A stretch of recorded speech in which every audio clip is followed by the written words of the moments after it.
ਇਹਦਾ ਨੁਕਸਾਨ ਹੈਗਾ ਤੇ ਮੇਰੇ ਬੱਚੇ ਭੁੱਖੇ ਘਰ ਬੈਠੇ ਪਏ ਤੇ ਮਕਾਨ ਕਿਰਾਏ ਦੇ ਤੇ ਉਹ ਕਿਰਾਇਆ ਦੇਣਾ ਜੇ ਬਿੱਲ ਵੀ ਆਏ ਨੇ ਉਹ ਵੀ ਦੇਣੇ ਨੇ ਘਰ ਪੈਸਾ ਕੋਈ ਨਹੀਂ। ਮੈਂ ਖੁਦਾ ਦੀ ਕਸਮ ਮੈਂ ਨਾਸ਼ਤਾ ਵੀ ਨਹੀਂ ਕੀਤਾ ਤੇ ਹਲੇ ਬੱਚਿਆਂ ਨੂੰ ਦੇ ਆ ਆਲੂ ਦੇ ਆ ਤੇ ਪਿਆਜ਼ ਤੇ ਆਟਾ ਕਿਲੋ ਦੇ ਆ ਤੇ ਮੈਂ ਕਿਹਾ ਜਾ ਪਕਾ ਤੁਸੀਂ ਪਕਾਓ ਤੇ ਮੈਂ ਕੋਈ ਬੱਚਿਆਂ ਦੇ ਤੁਹਾਡੇ से कोई ਲੈ आवां तो बाहर कोई नहीं सवेर का निकलिया तो 1 रुपया नहीं बटिया जी। हम तो 400-500 की दिहाड़ी लगाते हैं, अब तो काम शाम है कोई नहीं, आपके सामने ही है। ये दुकानें बंद करा के कारोबार आपके सामने ही है, जो है मसले मसाइल है।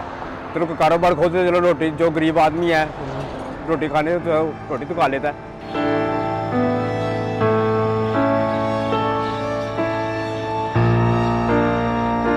जितने भी लोग जितनी एहतियात कर सकते हैं वो उनसे मेरी यही गुजारिश है कि वो घरों में बैठे और एहतियात करें जितनी ज़्यादा से ज़्यादा हो सकती है, क्योंकि अल्लाह का निज़ाम है। इंशाल्लाह अगर हम इस क्राइसिस से निकल गए तो इंशाल्लाह आगे फिर बेहतरी की जानिब भी जाएंगे, लेकिन अगर इधर हम बेहतरी की जानिब ना गए तो हालात बहुत बुरे हो सकते हैं।